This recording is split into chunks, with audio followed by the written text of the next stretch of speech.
متخصصين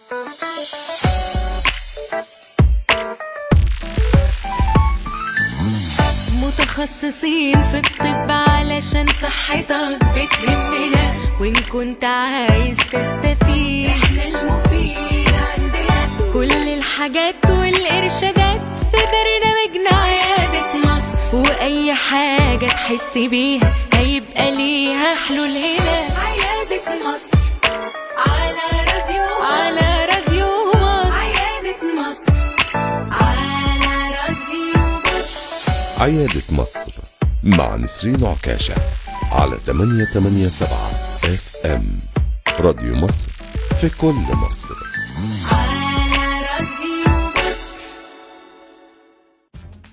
يا صباح الهنا على كل حبايبنا اللي بيبدأوا معانا حلقة جديدة في عيادة مصر على راديو مصر. عنوانها ابني بيتعب كتير. ابني بيتعب كتير جملة مشتركة بنسمعها كتير جدا. ماما بتقول ابني على طول تعبان وعلى طول عند الدكتور. طب ايه اللي خلاه يا ست الكل يبقى تعبان وعند الدكتور؟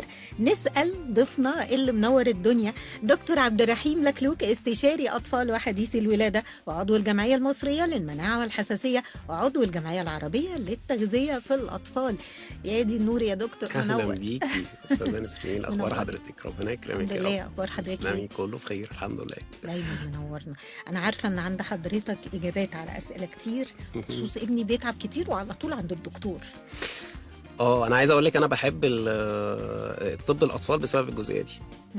لاني انا شايف ان الجزئيه دي موجوده بشكل رهيب عند ولادنا نتيجه مناعه ضعيفه بتحصل نتيجه حاجات كتير، اكل غير صحي بقى وسوبر ماركت والحاجات دي كلها ومضادات بقى حيويه كتير وحاجات بنعملها كتير بتخلي ابني اصلا مفيش مناعه. فبالتالي مفيش مناعه، بالتالي هتعب كتير. تمام. وكله بيؤدي لكله. يعني انا لما ادي مضاد كتير تمام فانا مفيش مناعه فهتعب كتير. اروح للدكتور يدي مضاد تمام هتعب. فاهم انت الدايره دي؟ دايره الدنيا شغاله. أيوة. فهي الجزئيه دي لازم تتكسر. هتتكسر ازاي؟ ان انا بقى ابدا بقى ما اكتبش مضادات كتير الا عند الضروره.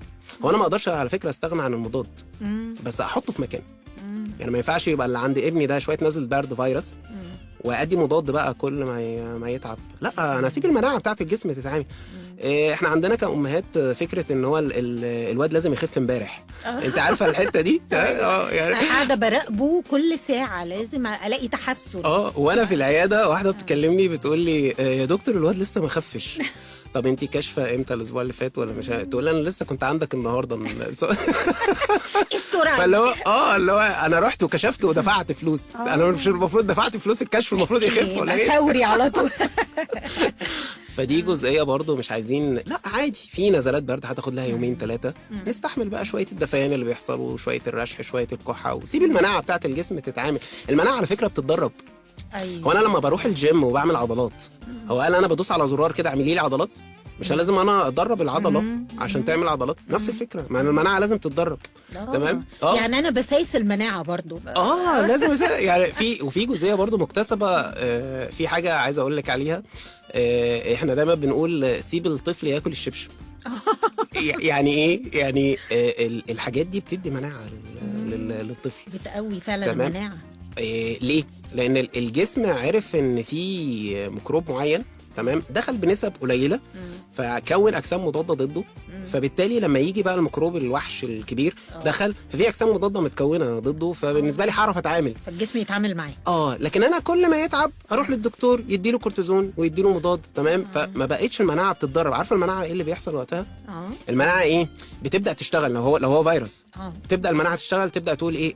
انا دخل لي ميكروب دلوقتي فيروس، المفروض ان انا ارفع المناعه واشتغل كويس واعلن الحرب على الفيروس ويلا بينا يا شباب والجنود تستعد وكده. رحت انت عملت ايه؟ تمام، رحت جبت له مضاد من بره. تمام، قلت له لا يا مناعه اركن انت على جنب دلوقتي انا هتعامل. تمام. فالمناعه نامت. هي لما لقيت حاجه انت جايب مضاد تحارب بيه بقى الميكروب.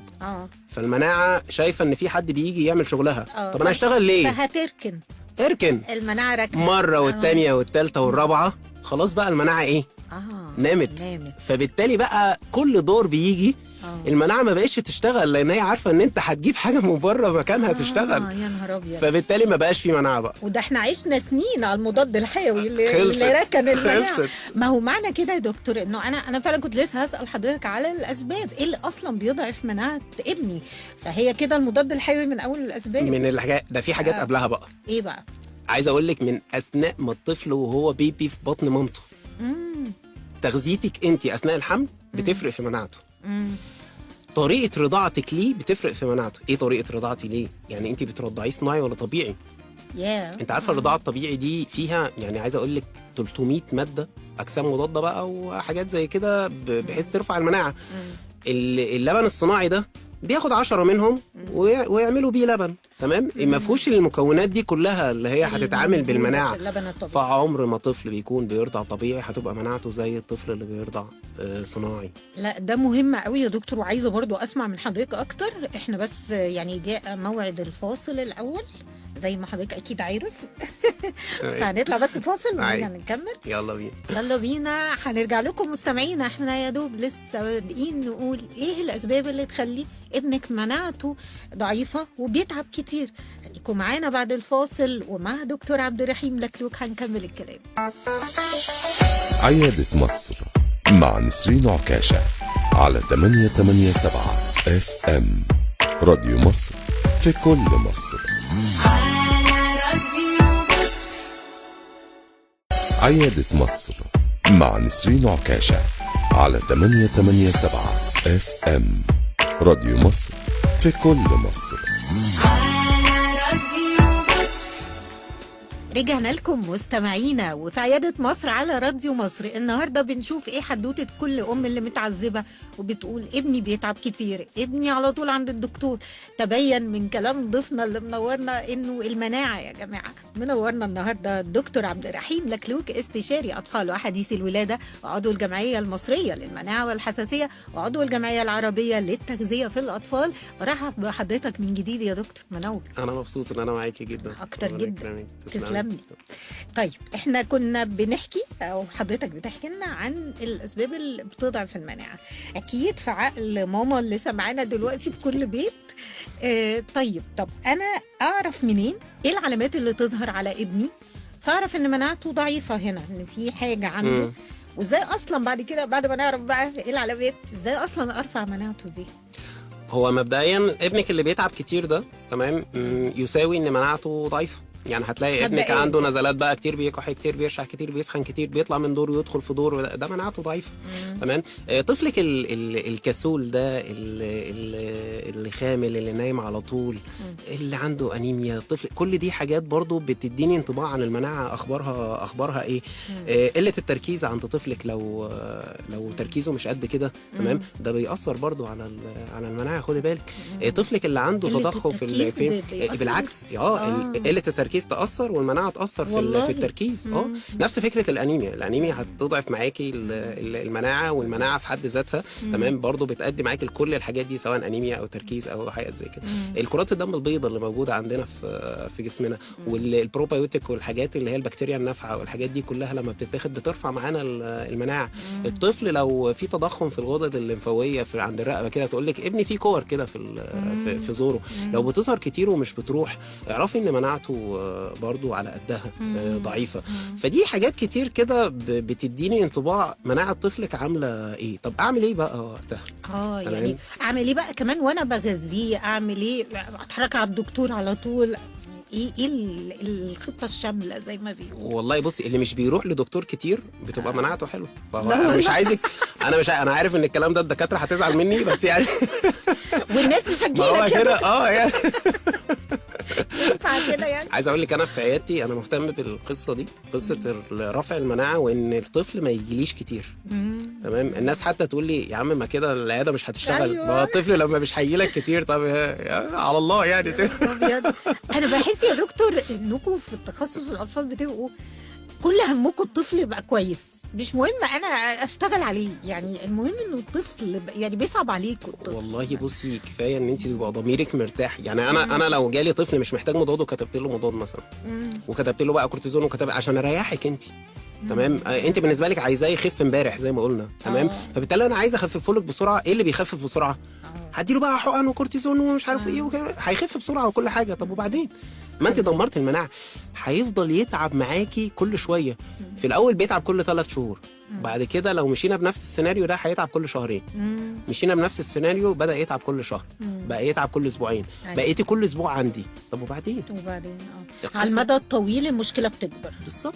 تمام. هتكون يعني المناعه بالنسبه لي انا، طالما ان انا كل شويه والتانيه عند الدكتور وانا ماشي معاها بطريقه غلط، تمام، المناعه بتموت. زي ما قلنا مثال من شويه، المناعه بتركن مش بتشتغل. لا انا عايز ادربها، عايز اشغلها. وانت بالنسبه لك استحملي معلش اليومين 3 بتوع الرشح دول.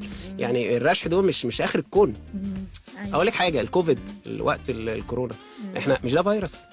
تمام. طيب احنا مثلا كنا بنجري بقى ورا المضادات الحيويه وبتاع، ولا كنا بنقول ان الفيروس ده بتحاربه المناعه؟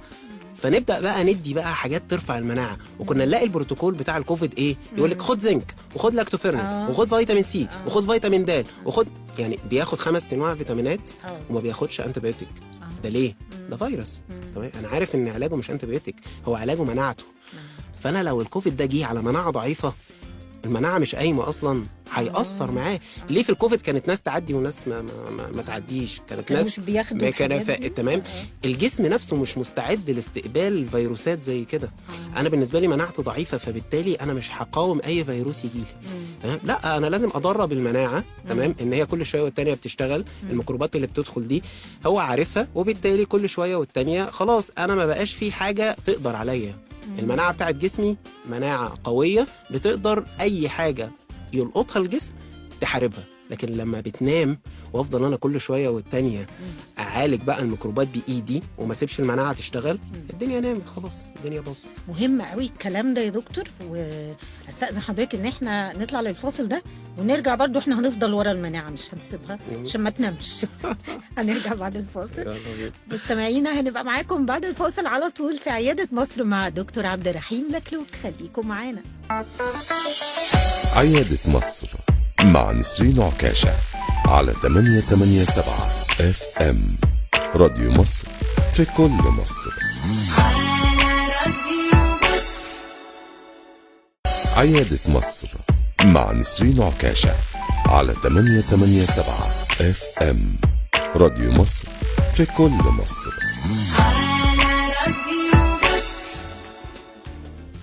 ونرجع معاكم مستمعينا ومع دكتور عبد الرحيم لكلوك، استشاري أطفال وحديث الولادة وعضو الجمعية المصرية للمناعة والحساسية وعضو الجمعية العربية للتغذية في الأطفال. دكتور منورنا جدا وبيقول لكم يا جماعة، هو الفكرة في ابني بيتعب كتير وعلى طول عند الدكتور. المناعة اللي في إيدينا نرفعها ببساطة. ولسه حضرتك كنت بتحكي لنا من قبل الفاصل في إيدينا نرفع المناعة إزاي؟ بحاجات اما بقى عند الدكتور او عندي في اكلي كماما. اعكسيهم بقى. ماشي. عندك انت الاول وبعد كده عند الدكتور. يعني ده انا ده الأهم. البدايه. الاكل. يعني انا ما ينفعش ابني يكون شغال بقى سوبر ماركت والاكل بره بقى وحاجات زي كده، وبالتالي اقول لي المناعه راحت فين.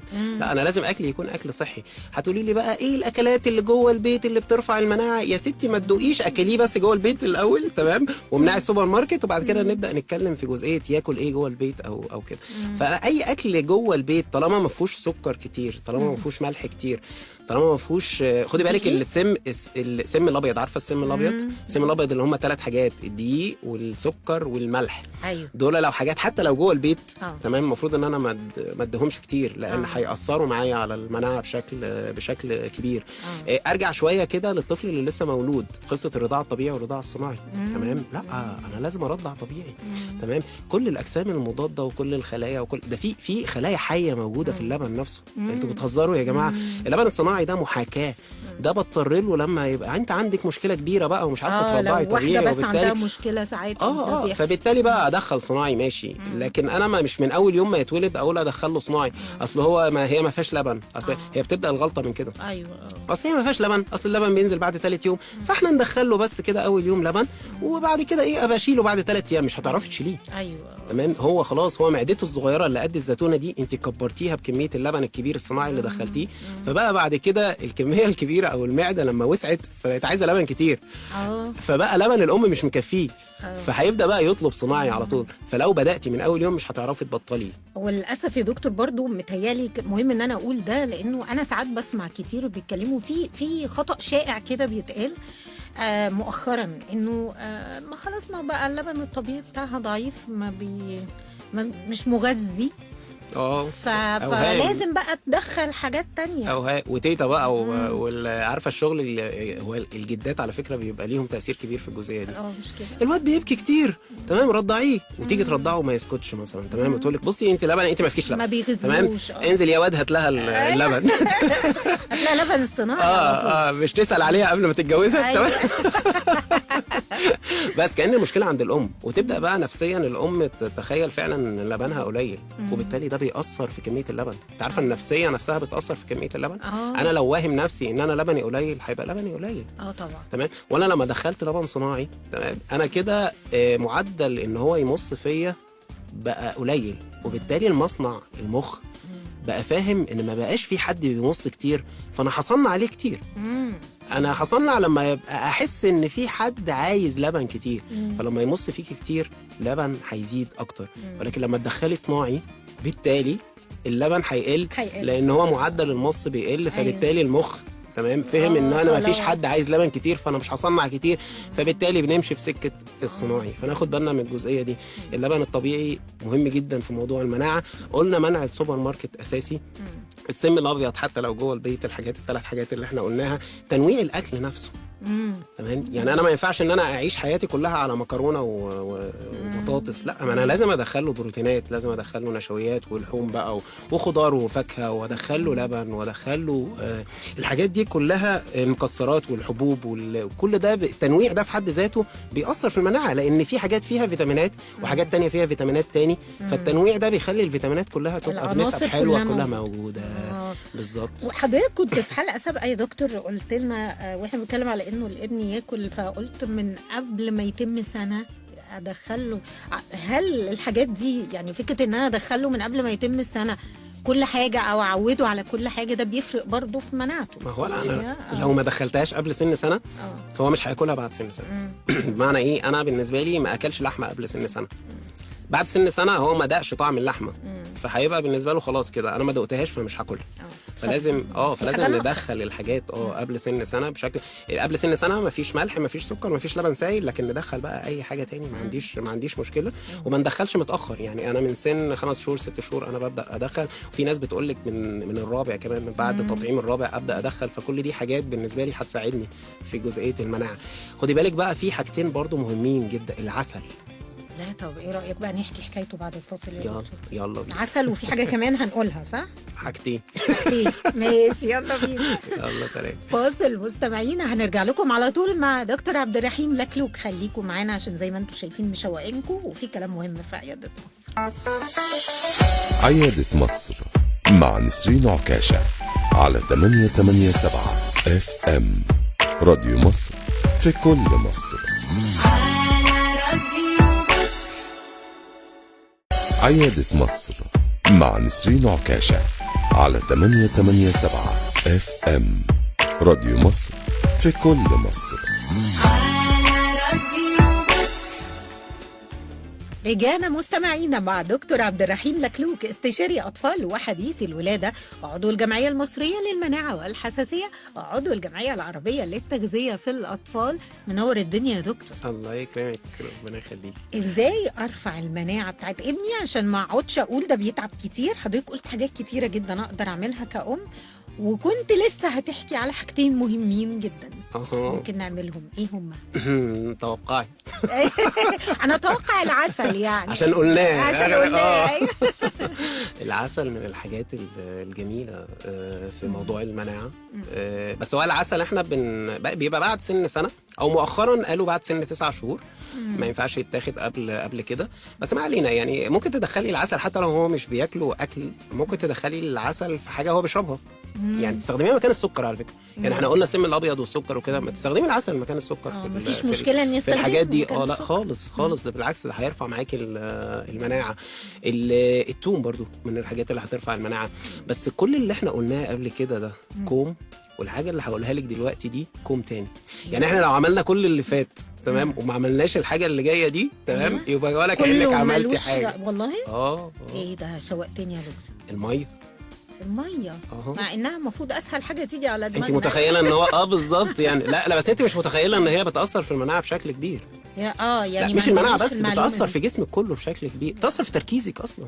بس فكره فعلا انه هي تفرق في مناعه ابني. هيأثر الميه. خلاص من الماء كل شيء حي. آه. فانا بالنسبه لي كل حاجه، كل الخلايا اللي موجوده في جسمي هي بتتكاثر وبتكبر. لو ما فيش ميه مش هتكبر. المناعه دي مش خلايا، مش خلايا مناعيه. طبعا. المخ ده مش خلايا. تمام. كل دي حاجات محتاجه ميه. وخدي بالك الميه احنا بالنسبه لنا كوبايه كوبايتين في اليوم لا. انت عارفه احنا المفروض احنا نشرب كام ميه في اليوم؟ ابهرني يا دكتور وقول لي عشان انا خايفه اسمع. 3 لتر مثلا على الاقل. تمام. احنا بنشرب كوبايتين 3 بالعافيه يعني. 3 كوبايات ده تمام. طب الطفل بقى يشرب كام؟ 3 لتر بقى؟ لا كتير؟ ما هو الطفل السنه غير طفل 10 سنين. غير طفل 5 سنين. تمام. الطفل بيشرب عدد عمره كوبايات. ايه ده جديده دي يا دكتور؟ يعني هو عنده 5 سنين. تمام. عارفه الكوبايه ال 200 مللي دي؟ تمام. بس هيشرب 5 كوبايات. يبقى هو كده هيشرب لتر و200 مللي. تمام. طب عنده 10 سنين هيشرب 2 لتر. تمام. فموضوع سهل وبسيط. عدد سنه اديله قصاده عدد كوبايات ميه. يا ترى كم بتيجي لحضرتك يا دكتور بتعمل ده؟ لا انسي. بالظبط. اكيد بيعدي عليك كل. لا احنا ممكن ندي مياه غازيه بقى وحاجات زي كده. تمام. وننسى موضوع الميه ده خالص. والعصاير برضو بنتخيل ان ده خلاص هيغني عن الميه. لا عمرها ما هتيجي كده خالص يعني. تمام. يعني العسل والميه قد ايه بيفرقوا ويرفعوا المناعه عند ابني؟ مهم جدا طبعا. حلو قوي. ده اتضح ان في حاجات كتيره ممكن نعملها ترفع المناعه. ايه تاني اللي احنا ناسينه يا دكتور كماميز يعني؟ التطعيمات خدي بالك منها. في تطعيمات بقى اللي هي التطعيمات الاجباريه اللي في الصحه وكده، دي اساسيه طبعا. تمام. بس ناخد بالنا بقى من في تطعيمات تاني بقى، التطعيمات الخارجيه برضو دي بتتاخد بترفع برضو المناعه في جزئيات معينه. بمعنى ايه؟